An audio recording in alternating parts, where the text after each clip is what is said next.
If you ever tried to trace a white image in Adobe Illustrator, you might have noticed that you end up with just a white rectangle.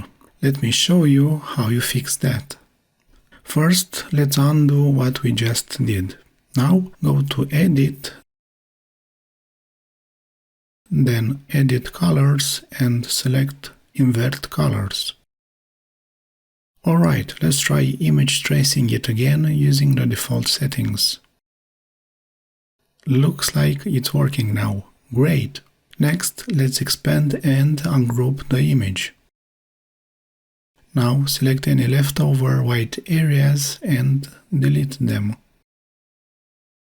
And there you have it. The logo is now a vector, so you can easily change its color to whatever you like.